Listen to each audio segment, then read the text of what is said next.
Okay, so let's talk about Shazam. Shazam is a superhero created by artist C.C. Beck and writer Bill Parker for Fawcett Comics, originally under the name of Captain Marvel, who was eventually moved to DC Comics and had his name changed to Shazam, and received a duology of movies under the DC Extended Universe Film Initiative. Shazam is the superhero alter ego of a young boy named Billy Batson, who is imbued with the powers of the gods by a wizard, also named Shazam, and allowed to live out his fantasies of being an adult superhero while simultaneously juggling the various problems of being a teenage boy. The original Shazam is far from blow your socks off amazing, but it's fairly middling, even solid as far as superhero origin stories go. It features fun, hammy performances from Zachary Levi as Shazam and Mark Strong as central villain Dr. Sivana. And the script avoids several problems endemic to the DCEU at the time, primarily by not being super full of itself and being willing to have some genuine wit and heart. It made a decent profit at the box office and received some solid critical reviews. All in all, a decent success for DC, especially for someone that isn't one of their Central Justice League trifecta. But I don't need to tell you that its sequel, Fury of the Gods, didn't fare nearly as well. It was a notable box office bomb and fared much poorer with critics, and even CinemaScore audiences gave it a B+, which might as well be a D- for a superhero movie. Critics cited an unfocused plot that feels largely like a retread of the original film as its primary flaw, and audiences were similarly unimpressed. Now, to be frank, bad superhero films have been dime a dozen over 2023, hell, over the past few years. There's plenty I can criticize Fury of the Gods for that its contemporaries are just as culpable of. No, what gets me about Fury of the Gods is that this movie is so close to saying something, having actual themes and messages, elevating itself a bit beyond the typical superhero schlock. It annoyed me that it continuously pulls itself back when it's about to do something interesting, especially when it seems so obvious with the benefit of hindsight. And to be clear, this is a thematic critique. I'm not going to be picking apart the cinematography, or the acting, or the CGI. I'm mainly interested in the story, successes and failures alike, and picking apart what led to those failures. I see the skeleton of a good film within Fury of the Gods, so think of this more like musing on what could have been if it had received another draft, rather than an extensive shot-by-shot breakdown. So then, let us ask ourselves, what's wrong with Shazam Fury of the Gods? To start off this critique, let's focus on our special little hero himself, Billy Batson. Of any character in this film, Billy, thankfully, has the most obvious arc. He's worried about his future as he inches ever closer to being an adult, both due to what it means for his superheroics and for his relationship with his family. Billy fears that being an adult means having to leave his family behind, which is doubly worrying for him since his family is also largely made up of the guys that regularly help him save the world. In theory, this is all well and good. Billy has a strong arc that is defined early in the film and largely reinforced by its plot beats, at least conceptually. There are a few problems with this though, and the most glaring is that Billy is not allowed to be Billy in this movie. For the vast majority of the runtime, Billy is almost permanently in his Shazam form, with very few opportunities for Asher Angel to flex his stuff. This particularly sucks because Asher Angel is talented. He does great work whenever he's allowed to act, but so much of his screen time is spent as Shazam that we get barely any opportunities to delve into Billy's angst, as it's largely covered by Zachary Levi's hammy, larger-than-life performance. This worked fine in the first film, where it felt like there was a more appropriate balance, but it's frustrating to have some intriguing themes and acting drowned out by the antics of a hyperactive man-child. This, of course, ties into a problem that many other people have noted. Angel and Levi hardly feel like they're playing the same character at times. Again, Shazam is an escapist fantasy for Billy, but it's painfully clear that these two seem to have very different ideas of the character that they're playing. Billy is brooding, anxious, trying to cover up his sadness with banter and humor. Shazam feels overly animated and difficult to associate with the kid we see so sparingly throughout the movie. I won't pretend like the first film was free from this contrast either, but the context is important.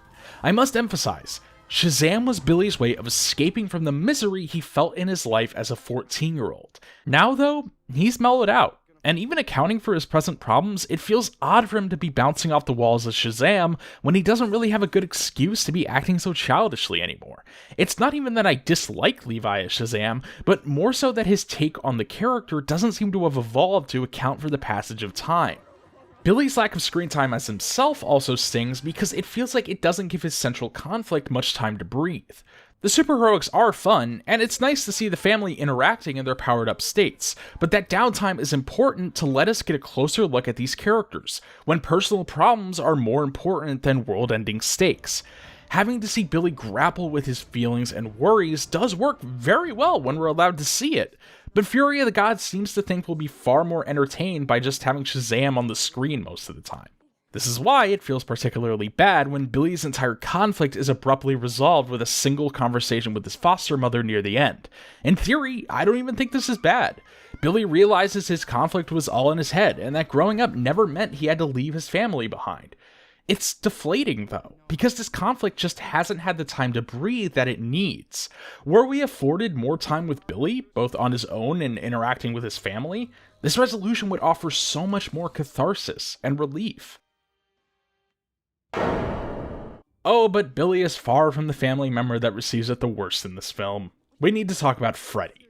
In theory, he's the perfect foil to Billy. Billy clings too tightly to his family as he worries about losing them, whereas Freddy becomes a glory hog braggart who's all too excited to leave the nest. This backfires on him when his reckless glory-seeking gets him captured by the main villains, and the rest of the family is forced into a compromising position as they need to figure out how to rescue him. This is honestly compelling, and comes very close to being fulfilling. There's a few problems, though. Problem the first is that Freddy doesn't really get punished for his mistakes. If anything, it's the opposite. His capture directly clues in the family to the plans of the villains, allows him to locate and rescue the wizard that gave Billy his powers, and he's successful in retrieving the golden apple MacGuffin that the villains covet after they steal it in the first place. Not only that, but Freddy has demonstrated to have an indomitable will when the villains torture him for information, even though his actions seem to implicate him as being very selfish and having very little willpower. Problem dos. Freddy is a dick. Constantly. To everyone. He was like this in the first film too, but it was at least a little cute then since his dickishness was largely confined to Billy, and he was very young, so it was at least understandable. Here, though, he's just frankly too old to be acting like such a little jerk constantly. It makes it very hard to be sympathetic to him when he gets captured for being a dick, and still finds it in him to be a jerk to the wizard when they were in prison together. Hell, it wasn't even really the wizard's fault he got locked up, whereas Freddy only has himself to blame for this one. It's particularly frustrating because it seems like Fury of the Gods comes so close to having a perfectly thematic plot point here. Billy's clinginess is bad, but Freddy's selfishness is no better. He gets punished for it and ultimately learns that he needs to stick by his family.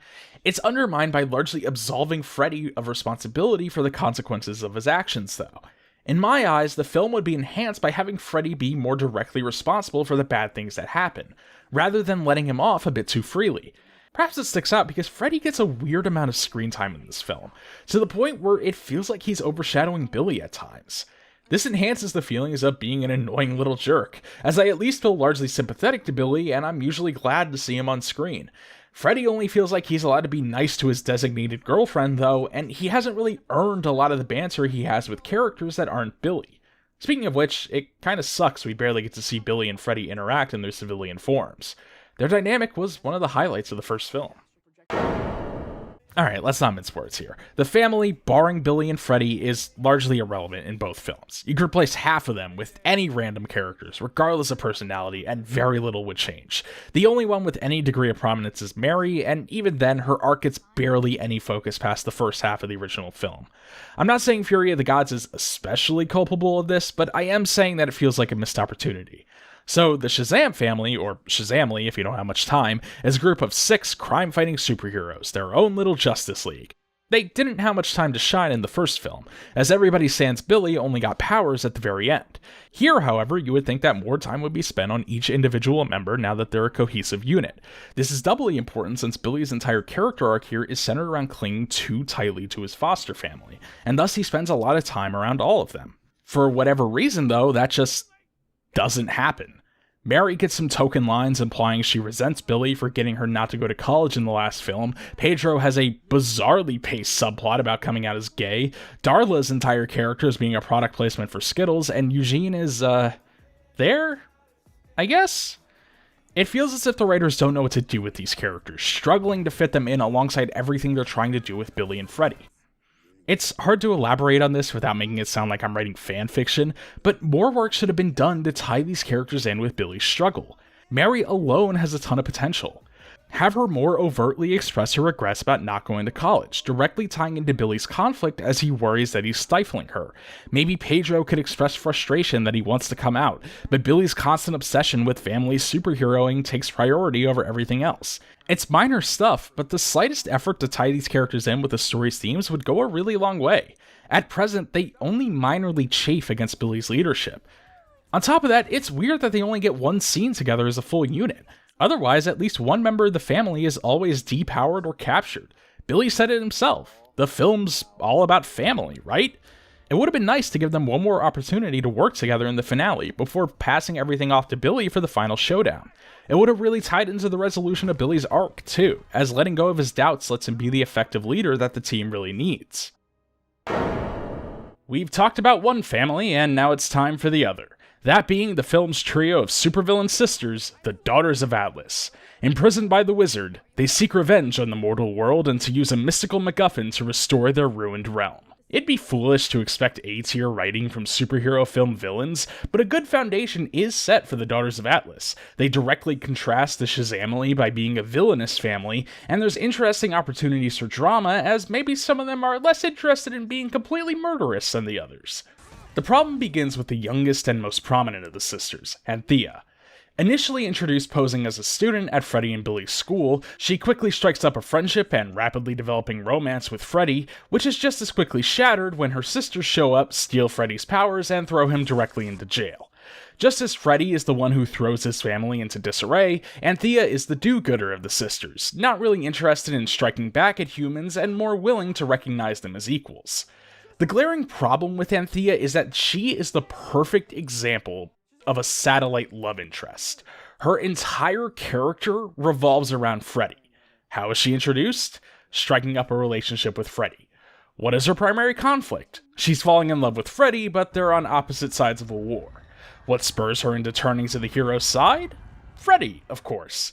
Is she sad at all about her only family being dead at the end of the film? No, she's too busy being sad about Billy being dead. You know, because he's Freddy's brother. It sucks. It's really annoying when a female character is reduced down to this state, with barely any agency or arc to call her own besides being the designated girlfriend character. She exists more as a prop for Freddy than she does as her own character, and isn't really allowed to do anything that doesn't involve him. She's robbed of any interesting parallels and interactions that could have happened because her boring romance with Freddy takes priority over everything else. It feels especially strange because this isn't even a problem that's all that hard to fix. Why not just have Anthea seek out Freddy on purpose, rather than randomly stumbling on him in his school? The sisters pick up intel that at least one person with the wizard's power is at that school, and Anthea is sent in as the scout to pick them out, earn their trust, and make them vulnerable to having their powers stolen. More genuine conflict is able to arise as she's given more agency. She did these things intentionally, and her regret thus means more because the bad things that happen aren't the result of bizarre random happenstance. Heck, this solves another problem at the same time. It's not really a plot hole, but it's hardly lingered on that she's attending human school so soon after finally regaining access to the outside world. If she were more explicitly a scout, made to blend in with human culture so as to isolate a member of the Shazamily, suddenly it all makes a lot more sense. You can tie it in even further if she's doing it specifically to get close to Freddy. Even if she doesn't know he has powers, he's quite publicly bragged in the past about having lunch with superheroes. On that same note, her conflict needs to be more based on her own morality than solely being because of Freddy. She's on board with her sister's plans at first, but as she interacts with humans like Freddy, she realizes what a colossal mistake it would be to wipe out their realm. Freddy helps to act as the impetus for her to rebel and oppose her sisters, but he doesn't act as her sole reasoning. That's the real issue with Anthea's character. It's difficult to parse out any conflict, motivation, or even personality that doesn't involve Freddy in some way. And so, a character that could have been maybe a little interesting ends up as totally bland and unmemorable. She doesn't get to accomplish anything of note, given that she's immediately depowered the second she acts out, and acts as Freddy's support system for the entire film then on. It would have been so much more interesting to see her as a genuine foil to Freddy, as he is to Billy. They both do bad things intentionally, but come to regret them as they realize how much they hurt others, and vow to do better. Instead, she's basically blameless in everything and doesn't really seem to mind that her sisters die. Go figure. Oh, and it can't be forgotten that Anthea is several thousand years old and Freddy is still 17. They probably didn't think about that one too hard, but it's still pretty weird. She gets away with it because she looks his age, but there's still definitely a creepy undercurrent to the relationship that's hard to shake once you take notice of it. Given that the Daughters of Atlas being ancient is so intrinsic to the plot, there's no real way to fix this one without moving their relationship into the direction of being platonic. And that, of course, requires a complete rewrite of Anthea's character. There's not much to say about the other sisters. They're pretty bland and inoffensive, but they at least get more to do and more agency than Anthea does. Lucy Liu at least seems to be having fun chewing the hell out of the scenery as Calypso, so that's fun to see. Otherwise, they're just bog-standard superhero villains. Their bickering and disagreement over their ultimate plan does a decent job of contrasting the Shazamly's struggle to stay cohesive over the course of the film, so they do get some points for that. Fury of the Gods is rated PG-13, but it has a really hard time sometimes deciding where it actually wants to land on that scale. Director David F. Sandberg is no stranger to the horror movie space, having directed horror films Lights Out and Annabelle Creation before the Shazam films. He brings some of those chops to both films, but the original Shazam felt like it did a better job of juggling the lighthearted family romp with some darker moments to help balance it out. First, there's how the film opens. Two of the daughters break into a museum to steal the wizard's shattered staff. After doing so, they unleash monsters on the patrons and security guards and turn everybody in there into stone. I must stress, these people are dead. The security guard gets pushed over and he instantly crumbles into dust. Fury of the Gods opens with dozens of innocent people getting murdered. It's not exactly crap your pants levels of scary, but it does strike a bizarre tonal whiplash given the remainder of the film is mostly lighthearted and goofy. I say mostly because of one other standout moment. When the daughters have cornered Freddy, Calypso mind controls Freddy's teacher and orders him to jump off the roof of the school and kill himself while Freddy is made to watch. There's no punchline, no heroic last-minute save, he just instantly pops upon hitting the pavement, though it's mercifully not depicted on screen. Beyond some random punishment for Freddy's selfishness, which could have been done far less gruesomely, there's just no reason for this to happen, and it's never brought up again. And honestly, this is all excusable. Again, the film's PG-13, a little gruesomeness is permitted. However, Fury of the Gods has a bit of a problem with veering straight into overly childish fantasies that feel entirely out of place with some of the other content. Case in point, the blatant Skittles advertisement, in which the non-Billy members of the Shazamily make themselves useful by recruiting unicorns to their cause using Skittles. It's jarring regardless of which direction it veers into, and makes Fury of the Gods feel even more disjointed than it already is. It reeks of a studio wrestling with a director that has some semblance of a vision, no matter how out of place. Okay, you can have your mind control suicide scene, but you have to stuff this product placement into the final battle. None of this stuff does anything for the film at large, and more just makes it feel confused on who it's trying to appeal to here. But we can't have a proper Shazam critique without talking about the ending. Billy manages to defeat Calypso and save Philadelphia, ensuring the people can enjoy pretzels and cheesesteaks for ages to come, but ends up perishing as a result. The whole family, bereaved and guilty, is brought together at Billy's funeral, finally realizing that he was the glue who held them together, and his clinginess was really him holding on tight to the only family he ever had.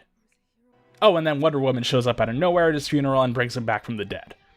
If that sounds abrupt, that's because it is. Wonder Woman's presence in this film was foreshadowed ahead of time, barely, but to call this a Deus Ex Machina would be an understatement. She shows up out of nowhere to magically fix a problem that she didn't know existed. Fake out deaths are an obvious and annoying cliche, but Fury of the Gods milking it like this makes it all the more frustrating. Nobody would actually believe they were killing off Shazam, especially in a circumstance like this. But once more, the film wants to have its cake and eat it too by going the whole 9 yards with Billy's fake death before finding some way to bring him back.